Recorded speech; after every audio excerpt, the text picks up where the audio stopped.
Oh, saya tak setuju dia undi masuk tu. Tak payah. Kalah-kalah lah. Kalah-kalah lah. Keluar-keluar lah. Tak payah nak undi masuk. Tapi kita tak tahu strategi promotion, kita tak tahu. Sebab Astro adalah perniagaan.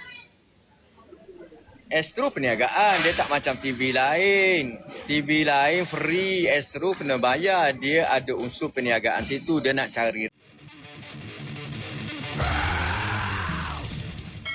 Azeva tidak sepatutnya duduk dalam kalangan orang yang tersingkir kerana dia mempunyai personaliti menarik dan suara yang sedap.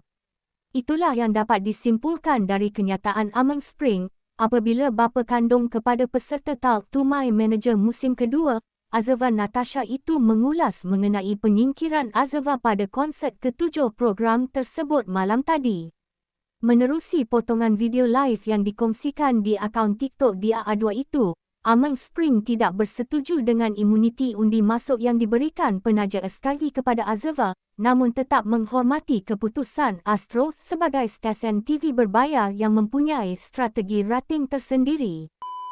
Azeva semalam, kenapa dia tersingkir? Dua perkara. Ingat dua perkara sebelum dua perkara. Apa dia dua perkara? Komen dia tanya. Orang nak tahu pasal komen Azeva kan? Tapi saya sangat kecewa lah. Dia kecewa tetap kecewa. Saya kecewa. Sebab tak sepatutnya dia duduk di situ sebenarnya si Azeva. Tak sepatutnya. Sebab si Azeva ni saya tengok memang dia ada sumbang sikit-sikit, itu fine. Saya bukan kadang sumbang, bukan kata apa. Kadang-kadang yang profesional pun sumbang. Saya cekik, awak pergi ulang balik juara lagu daripada tahun 90, awak dengar balik yang budak-budak penyanyi ada sumbang. Itu lumrah. Fitrah manusia mesti ada silap.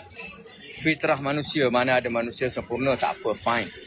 Tetapi kita boleh tutup kelemahan kita dengan benda yang lain. Cuma saya kecewa semalam kerana dia tersingkir. Dia tak sepatutnya duduk dalam benda. Dia tak sepatutnya. Si Azeva ni dia tidak sepatutnya duduk dalam golongan yang tersingkir. Tak sepatutnya. Bagi pendapat saya peribadi. Sebab Azeva ni dia ada package. Dia ada package. Personality menarik. Suara dia pun sedap.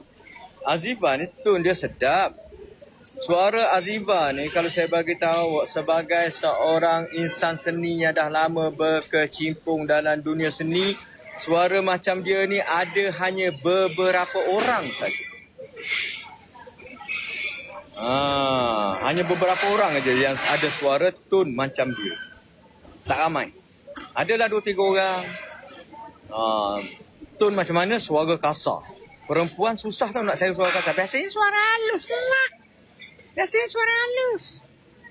Perempuannya suara halus. Tapi dia suara kasar. Hanya beberapa orang saja. Itu yang kedua. Si Azeva ni. Lepas tu dia masih muda. Pun package juga. Kalau tua power pun payah juga. Kalau power pun nak naik payah juga. Dia masih muda. Dan dia berpelajaran. Azeva ni. Orang yang ada ijazah, dia punya cara personality dia berlainan dengan orang yang tak sekolah. Lain.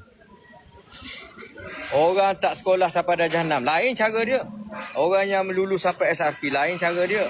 Orang yang CGSPM, lain cara dia. Orang yang ada diploma, lain cara dia. Orang yang ada ijazah, lain cara dia. Orang yang ada PhD, lain cara dia. Sebab apa? Sebab otak dia dah di brainwash. Dah terbuka, otak dia terbuka. Maknanya dia seorang yang cerdik. Azeva ni bukan saya nak puji. Sebab dia ada ijazah, dia ada iktiraf cerdik. Dia belajar dekat Australia. Australia cerdik. Maknanya dia ada package pula kat situ. Ada package.